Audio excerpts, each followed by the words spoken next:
بسم اللہ الرحمن الرحیم. السلام علیکم ناظرین, آپ دیکھ رہے ہیں انوکھا انداز میں. آپ کا ہوسٹ جمال صدیقی. امید کرتا ہوں آپ خوش اور خرم ہوں گے. ناظرین کرام, پیر کا دن ہے. آج صبح تک کل رات کی جو اپڈیٹس ہیں وہ آپ کے ساتھ شیئر کر رہے ہیں. حافظ سعید کے پیچھے مودی سرکار پڑ چکی ہے. غلط خبریں میڈیا کی زینت بنائی جا رہی ہیں. ساتھ میں 11ویں دن مسلسل انڈیا کی طرف سے دراندازی کی جا رہی ہے LOC چیک پوسٹ کے حوالے سے. اور پھر پنجاب میں ایک مشق کی گئی ہے بلیک آؤٹ کی. اور یہ پنجاب میں جو مشق کی گئی ہے وہ کس چیز کا شاخسانہ ہے, کہاں پہ کہانی جا رہی ہے, کیونکہ اب میڈیا میں یہ خبریں ختم ہوتی جا رہی ہیں کہ بھارت پاکستان کے اوپر حملہ کر سکتا ہے. اور اس حوالے سے اب سوال اٹھنا شروع ہو رہے ہیں. جو بھارتی میڈیا اینکرز ہیں وہ یہ تاثر دینے کی کوششیں کر رہے ہیں کہ پاکستان ڈر گیا ہے, پاکستان کی افواج ڈر گئی ہیں, اور پاکستان روز نت نئے جو ہے معاملات سامنے لے کر آ رہا ہے. جبکہ کہانی کچھ اور ہے. اس کا خلاصہ اپنے اس ویلاگ میں کریں گے اور آپ کو بتائیں گے ہر خبر کی تصدیق کے ساتھ چیزیں, جس میں بتائیں گے کہ اس وقت کیا معاملات سامنے آ رہے ہیں. مودی میڈیا جو ہے وہ کیا پریٹینڈ کرنا چاہ رہا ہے, اور اب عالمی دنیا میں جو ہے نا وہ کیا معاملات آ رہے ہیں, اور اسلامی ممالک جو ہے وہ کس طریقے سے اب آگے اپروچ کر رہے ہیں اور چیزیں لے کے چل رہے ہیں. پہلی چیز تو میں آپ کو بتاتا چلوں کہ جو انڈیا کا جو سانحہ تھا اس میں 2 سے 4 چیزیں ایسی ہیں جو کہ لمحہ فکری ہیں, سوچ کی حامل ہیں. رافیل کی ڈیل, آپ کو میں نے لاسٹ ویڈیو میں بتایا تھا کہ رافیل کی ڈیل میں امبانی کس طریقے سے انوالو ہوا. ہندوستان ایروناٹکس کو پیچھے چھوڑ کے ریلائنس ڈیفینس کو کس طریقے سے آگے لایا گیا. 100 ملین کا جہاز ماضی میں خریدنے کے بجائے اب جو ہے وہ $289 ملین کا خریدا گیا ہے. اور یہ ایک نہیں ہے, 36 جہازوں کی کہانی سامنے آ رہی ہے. ساتھ میں وہی جہاز جو ہے وہ UAE, قطر, گریس یہ سب خریدتے ہیں. تو وہ کتنے میں خریدتے ہیں؟ تمام ساز و سامان, تمام کمبیٹ ایکٹیویٹیز, ٹریننگ, سپورٹ اور باقاعدہ ڈپلائمنٹ کے ساتھ.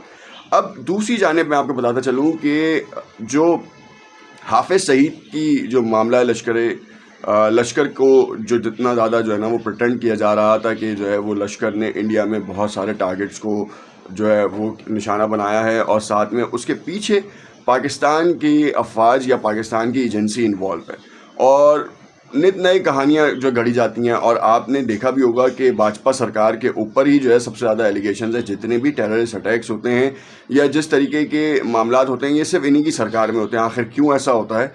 یہ کک بیکس کی ایکٹیویٹی تھی, جو کہ تمام تر چیزیں ہم نے اپنی لاسٹ ویڈیو میں بھی بتائیں. حافظ سعید کو اس وقت کہاں رکھا گیا ہے, کیسے ان کے معاملات ہیں, یہ ہمارے سے زیادہ جو ہے نا وہ انڈیا اس کے اوپر فوکس کرتا ہے. انڈیا جو ہے وہ اب ایک 60 سال سے اوپر کے شخص کے اوپر یہ فالس ایلیگیشنز لگاتا ہے کہ وہ انڈیا میں تخریب کاری کی وارداتوں میں ملوث ہے, جبکہ کوئی پروف ریکارڈ نہیں ہے. اس کے چلتے ہوئے اس نے اپنے ہی ملک کے چند مسلمان لوگوں کو دہشت گرد بنایا اور ان کو پھانسی کی سزاؤں تک لے کے جا چکے ہیں وہ. اور کتنے ہی ایسے گمنام ہیروز ہیں جن کو جو ہے وہ انکاؤنٹر کر کے ان کو شہید کر دیا گیا. اور ابھی جو سیاحوں کا معاملہ پہلگام اٹیک ہوا ہے اس کے بعد بھی متعدد افراد کو جو ہے وہ شہید کیا جا چکا ہے. جموں کشمیر میں جس طریقے کے معاملات ان کی فوج کی جانب سے کیے جا رہے ہیں وہ یہ تاثر دیا جا رہا ہے کہ اس وقت جو ہے وہ چھاپا مار کاروائیاں ہو رہی ہیں, اور اس میں ہم جو ہے نا کلپرٹس کو جو ہے نا وہ دبوچ رہے ہیں, جو کہ سراسر غلط سامنے آ رہا ہے. کیونکہ اس کے فیکٹس اینڈ فگرز بھی سامنے آ رہے ہیں کہ کتنے عرصے سے جیل میں قید تھے اور پھر باہر نکال کے جو ہے نا وہ ان کو ٹارگٹ کر دیا گیا, انکاؤنٹر کر دیا گیا بیسکلی.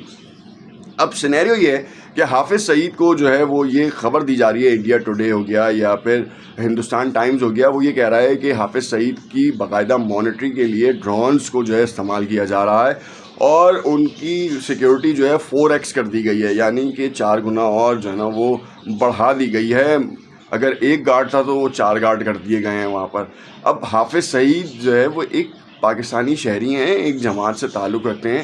اس کا مطلب یہ بالکل بھی نہیں ہے کہ جو ہے وہ انڈیا میں تخریب کار کی وارداتوں میں ملوث رہے ہوں یا پھر ان کی کسی بھی جماعت کا کوئی رکن اس میں ملوث رہا ہوگا. دہشت گردی کا تعلق کسی جماعت سے نہیں ہوتا, کسی فرقے سے نہیں ہوتا. دہشت گرد ہوتا ہے, اور ہم نے یہ ماضی میں بھی دیکھا پاکستان اس دہشت گردی کا تو شکار رہا ہے, اور ابھی آگے بھی یہ لگتا ہے کہ ایسا رہے گا. کیونکہ انڈیا جس طریقے سے بلوچستان میں پینیٹریشن کرتا ہے اور ساتھ میں ہمارے مذہبی مقامات کے اوپر جس طرح سے جو ہے وہ ان کی انوالومنٹ رہتی ہے, چاہے کسی امام بارگاہ میں ہو, کسی مندر میں ہو, کسی مسجد میں ہو, دھماکوں میں پیچھے سے کہیں نہ کہیں اس کا ہاتھ ضرور نکل رہا ہوتا ہے, فیکٹس اینڈ فگرز اور ثبوتوں کے ساتھ. اور کلبھوشن یادو جو ہے وہ سب سے بڑی کہہ لیں کہ اس وقت پچھلے 10 سالوں میں سب سے بڑا ایک تہلکہ خیز کہہ لیں کہ دھماکہ ہے جو کہ انڈیا کی تمام باتوں کے اوپر جو ہے نا وہ پورا اور صادر آتا ہے کہ کس طریقے سے انڈیا انوالو رہتا ہے. اور انڈیا جو جھوٹ کرتا ہے, جھوٹ پھیلاتا ہے کہ وہ امن کا داعی ہے, تو وہ کلبھوشن یادو جو ہے نا وہ اس کے پرخچے اڑانے کے لیے کافی ہے. اچھا, اب میں آپ کو بتاتا چلوں کہ 30 منٹ کا بلیک آؤٹ ہوا ہے, ریہرسل کنڈکٹ ہوئی ہے فیروز پور کنٹونمنٹ میں, اور blackout conducted in the entire Ferozepur cantonment area on Sunday. Heightened tensions between India and Pakistan following the Pahalgam terror attack. The rehearsal was conducted on the guidelines of the President and the Cantonment Board Station Commander. The blackout was from 9 p.m. to 9:30 as per the orders of the senior officer. Lights were fully switched off.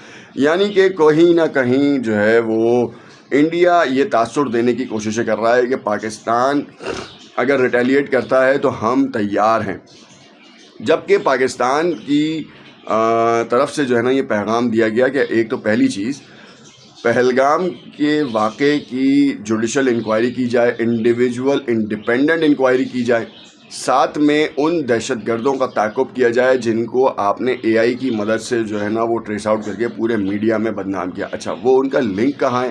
جب آپ کو یہ پتہ ہے کہ وہ آئے تھے, ان کی تصاویر مل گئیں, تو اب آپ یہ بھی بتا سکتے ہیں کہ وہ اس وقت کہاں ہیں, کہاں, کیا پاکستان نکل گئے ہیں, کہیں اور چلے گئے ہیں, یہ معاملہ.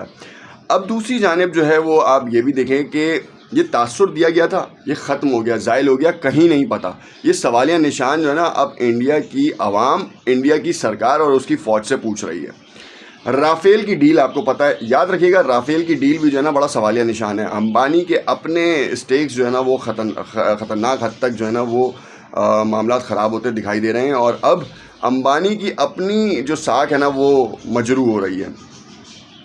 اس بلیک آؤٹ سے صرف یہ تاثر دینے کی کوششیں کی جا رہی ہیں پوری انڈیا کی عوام کو کہ نہیں جی, فوج اور مودی حکومت جو ہے نا وہ اس سلسلے میں پراپرلی کام کر رہی ہے, جبکہ ایسا بالکل بھی نہیں ہے. 11ویں دن آج تک, جب تک یہ ویڈیو ریکارڈ ہو رہی ہے, آج بھی ایل او سی کی خلاف ورزی کی گئی ہے انڈیا کی طرف سے, اور وہ صرف اس لیے کی جا رہی ہے کہ یہ پریٹینڈ کیا جائے کہ بارڈر پہ فوج سو نہیں رہی, بارڈر پہ فوج جو ہے وہ کسی بھی وقت حملہ کر سکتی ہے. مگر غیر مصدقہ اطلاعات یہی آ رہی ہیں کہ حافظ سعید کے کسی مدرسے, کسی معاملے کو جو ہے وہ ٹارگٹ کیا جائے گا, کیونکہ جس طریقے کی خبریں اور جس طریقے کا میڈیا وہاں کا چل رہا ہے وہ یہ تاثر دے رہا ہے کہ حافظ سعید نمبر 1 ٹارگٹ ہے ان کا, اس کو جو ہے نا وہ زیر کرنا ہے. اور یہ پاکستانی شہری کو یہ زیر کرنے کے لیے پاکستان کے اندر کوئی کارروائی کرنے کا منصوبہ ان کا ہے, مگر یہ ابھی نہیں کریں گے, یہ آنے والے چند مہینوں پہ ہو سکتا ہے یا سال کے آخر میں ہو سکتا ہے. یہ بہت جلد کرنے کی کوششیں نہیں کریں گے, کیونکہ انہوں نے جس طریقے سے پریٹینڈ کیا ہے کہ ہم ابھی فوراً کر دیں گے, ہم ابھی فوراً چیزیں کر دیں گے, تو ایسا ممکن نہیں ہے. اور دیکھنے کی بات یہ ہے کہ اس وقت جو معاملات ہیں کہ بلیک آؤٹ کرنے کا یا پھر رافیل کی ڈیل کا یا پھر پانی بند کرنے کا, یہ سارا ڈھکوسلے بازی ہے, اور پہلگام کے اٹیک کے اوپر جو ہے نا وہ کوئی تفتیش نہیں ہو رہی. یہ صرف ٹھنڈا پڑا ہوا ہے, صرف جموں کشمیر کو غزہ بنانے کی تیاری ہو رہی ہے, اور اسی کے لیے جو ہے نا وہ سارے کام کیے جا رہے ہیں. نیکسٹ ویڈیو میں آپ کو بتاؤں گا کہ انڈیا کی معیشت کا بیڑا غرق کرنے کے لیے کیسے انڈیا کی سرکار خود اس میں انوالو ہو رہی ہے. دیکھتے رہیے گا نقطہ انداز. شکریہ.